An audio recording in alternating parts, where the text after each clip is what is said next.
क्या हो अगर कई सारे एलियंस आपके पीछे पड़ जाए, या फिर जंगल में आपके पीछे पड़ गया है एक जायंट भालू। इतने सालों में एससीबी फाउंडेशन को दुनिया भर के भयानक एनोमलीज का सामना करना पड़ा है, लेकिन एक सवाल उन्हें आज तक चैन से सोने नहीं देता कि आखिर क्या हो सकता है एटिक के अंदर। जिन्हें एटिक के बारे में नहीं पता उन्हें मैं बता दूं, ये रूफ टॉप पर एक एरिया होता है जिसे as a form of store room foreign countries में रखा जाता है। हमारे देश में ये कुछ खास कॉमन है नहीं। आज की कहानी अपना जगह बनाती है एक बहुत ही नॉर्मल लुकिंग घर में। चांद को देख लग रहा है कि ये आधी रात का समय है। वही एक बड़े हवेली के अंदर अपने ही बेडरूम में एक लड़की बहुत ज्यादा नर्वस नजर आती है। सेल्फ डिफेंस के लिए उसने अपने तकिए के बगल में एक चाकू भी रखा है। इस लड़की का नाम है ओलिविया, लेकिन वो डर किससे रही है और वो सो क्यों नहीं पा रही। उसके छोटे भाई बहन अपने रूम में सो रहे हैं, वही उसके पेरेंट्स नीचे कुछ फुसफुसा रहे हैं। ओलिविया को समझ नहीं आता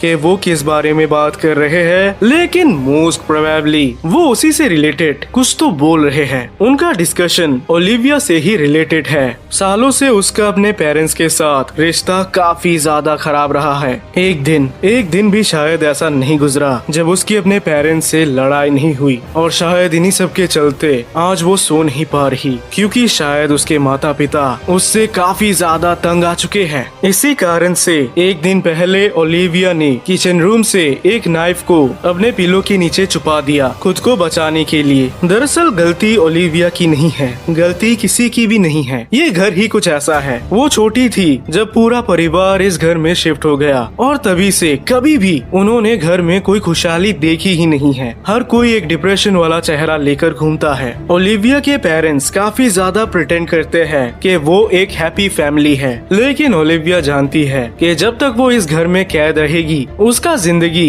नर्क जैसा ही बीतेगा। इसीलिए ऑलरेडी उसने अपना बैग पैक कर लिया है और अब वो बस एक मौका ढूंढ रही है, एक सही मौका घर से भागने का। उसी रात को ओलिविया अपने दरवाजे के बाहर चलने की आवाज सुन पाता है। दो लोग हैं जो सीधे उसी की तरफ बढ़ रहे हैं और ये दरवाजे को खोलने की भी कोशिश करते हैं। ओलिविया मन ही मन खुद को कोसती है कि उसने दरवाजे को लॉक क्यों नहीं किया, और थोड़ी कोशिश के बाद दरवाजा खुल जाता है, जिसके चलते पिलो के अंदर से ओलिविया चाकू निकालती है। ये उसके मम्मी पापा है, जो कि सरप्राइज नहीं है बल्कि काफी फ्रस्ट्रेटेड है। एज इफ लाइक उन्हें पता था कि ओलिविया डिफेंस के लिए नाइफ रेडी रखी है। चाकू को नीचे रखो, बहुत बदमाश हो गई हो तुम। लेकिन ओलिविया उनकी बात नहीं सुनती। बेड के नीचे से वो अपना बैग निकालती है और नाइफ को अपने ही पेरेंट्स के ऊपर पॉइंट कर वो उन दोनों के चेहरे को देखती है। बुरी तरह से ओलिविया का हाथ कांप रहा है, उसकी आंखों में आंसू आ गए। तभी आता है एटिक से एक अजीब सी आवाज।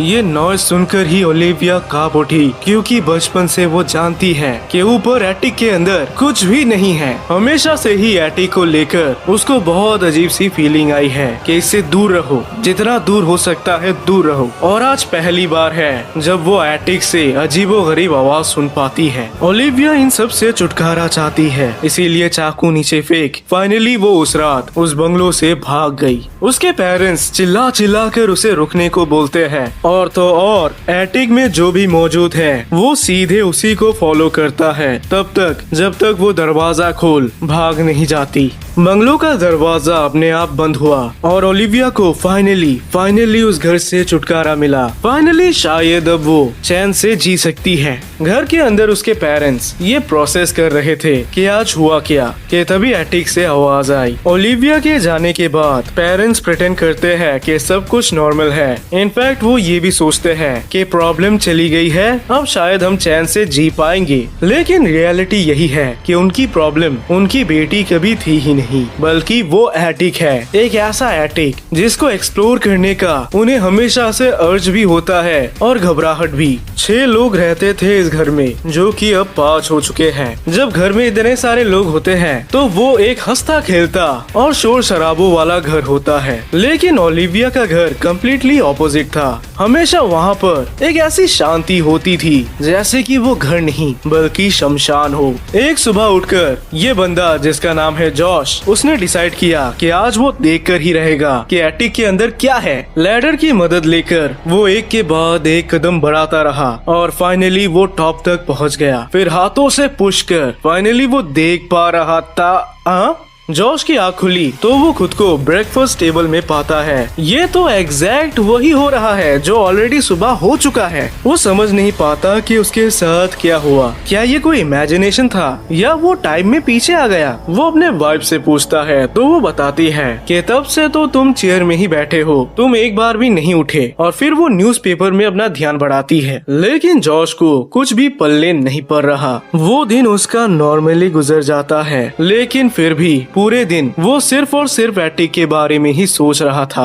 वो पक्का श्योर है कि वो लैडर में चढ़ा था। इनफैक्ट वो एटिक को देखने ही वाला था कि तभी अचानक से वो समय में पीछे आ गया। It doesn't make sense. In fact उसका सर दर्द होने लगा और वो सोने चला गया। लेकिन उस रात 12 बजे जब उसकी वाइफ गहरी नींद में सो रही है तब वो जागा है, क्योंकि उसके मन में जो क्यूरियोसिटी है वो कम नहीं हुई। लैडर के सामने खड़े होकर जॉश थोड़ा सा घबराता है, एज इफ लाइक उसका माइंड उसे कह रहा है कि मत जाओ एटिक में, लेकिन फिर भी वो जाता है। वो लैडर को चढ़ एटिक को देखने ही वाला था कि तभी सब कुछ दोबारा से अंधेरे में चला गया। उसकी आँख खुली तो वो बेड में है और उसकी वाइफ अभी भी गहरी नींद में सो रही है। ऐसा मानो जैसे वो समय में 20 मिनट पीछे चला गया। जॉश ने रियलाइज किया कि वो ऐसे नहीं जी सकता। वो जान कर ही रहेगा कि ये चल क्या रहा है, इसीलिए वो एक और बार ट्राई करता है और एक और बार उसकी आँख दोबारा अपने बेड में ही खुलती है। जॉश समझ गया कि एटिक में कुछ तो है जो नहीं चाहता कि वो उसे देखे, इसीलिए हर बार वो उसे समय में पीछे भेज देता है। इन सब के चलते वो सोने की कोशिश करता है,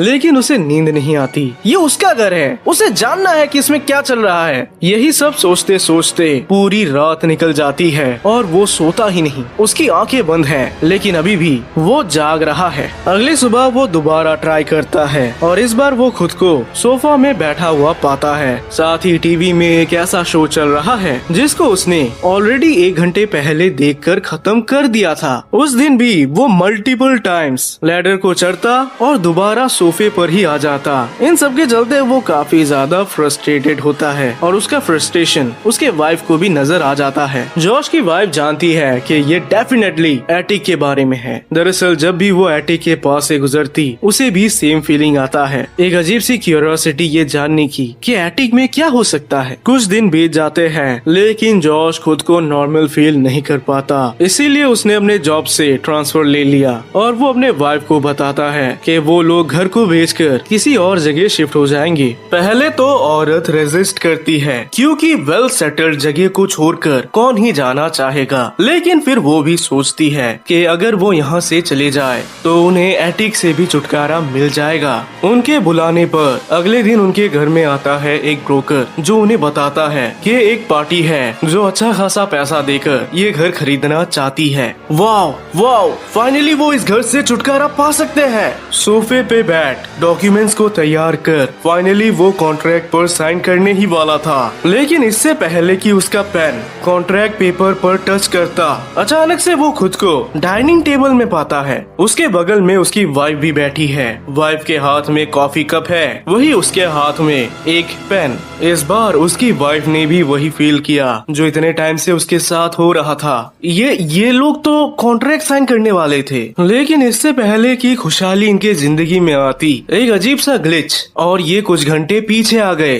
फ्रस्ट्रेशन में जॉश मोबाइल लेकर उसी ब्रोकर को कॉल करता है, लेकिन अब पता चलता है कि उसका नंबर एग्जिस्ट ही नहीं करता। गुस्से में जॉश ने कॉफी का कप सीधे दीवार पे मारा। उसी रात को जॉश गहरी नींद में सो रहा था, वही उसकी बीवी एक बुक को पढ़ रही थी। इससे पहले कि वो एक पेज पलटती तभी एटिक से वो कुछ आवाजें सुन पाती है। ये जॉश की आवाज नहीं, ना ही उनके बच्चे की, बल्कि ये वो आवाज है जो वो बहुत टाइम से नहीं सुन पाई। ये आवाज है उनकी बेटी ओलिविया की। वो समझ नहीं पाती कि ओलिविया बोल क्या रही है, लेकिन वो आराम से मेकअप कर पाती है कि ये आवाज सीधे एटिक से ही आ रही है। वही एटिक जिसको को वो शुरुआत से ही अवॉइड करती आ रही है। वो एटिक में जाना नहीं चाहती, लेकिन उसका माँ का दिल है और एक माँ कब तक अपने बच्चे से दूर रह सकती है, इसीलिए वो खुद को रोक नहीं पाई। वो सीधे लैडर के पास चली गई। वही उसके बच्चे भी उड़ गए क्योंकि उन्हें भी ओलिविया की आवाज सुनाई देती है। माँ क्या कर रही हो आप?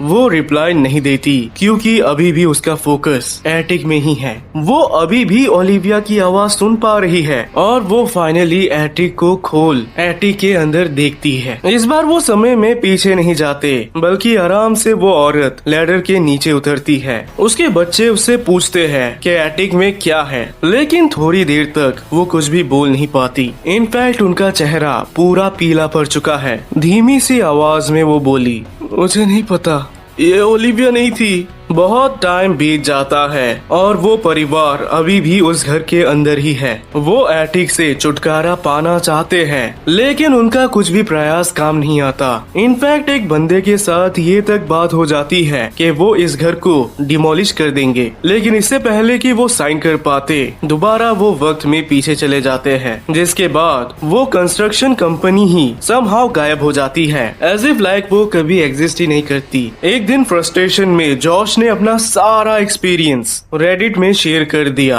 और यही वक्त था जब फाउंडेशन ने भी उसकी स्टोरी को पढ़ा। कुछ ही दिन में फाउंडेशन के एजेंट्स उसके घर में भी पहुंच जाते हैं और वो सीधे एटिक को एक्सप्लोर करने की कोशिश करते हैं, लेकिन तभी वो खुद को घर के बाहर पाते हैं, एज इफ लाइक उन्होंने अभी तक घर के अंदर प्रवेश भी नहीं किया। इसके चलते वो जोर से कुछ भी नहीं बोलते, नोट्स लिखते और चुपचाप एक दूसरे के कान में फुसफुसाते। इसके चलते दोनों हस्बैंड वाइफ के मन में हजारों सवाल गूंज रहे थे, लेकिन जैसे तैसे फाउंडेशन ने उस परिवार को घर के बाहर निकाल दिया, ये बहाना देकर कि घर के अंदर कुछ अजीब सी गैस लीक हो रही है। इसके चलते लकीली एटिक का कोई भी इफेक्ट नहीं होता और अब फाउंडेशन के एक जाने माने रिसर्चर शांति से दोनों हस्बैंड वाइफ से एटिक को लेकर पूछताछ करते हैं। सिर्फ मियाँ बीवी ही नहीं, बल्कि बच्चे और तो और नेबर्स को भी वो इंटरोगेशन के लिए बुलाते हैं। कई टेक्निक्स आजमाए गए एटिक को एक्सप्लोर करने के लिए, लेकिन हर बार ये फेल ही होता है। एक सुबह अचानक रिसर्चर्स ने पाया कि एटिक की फाइल गायब है। ऐसा मानो जैसे उन्होंने कभी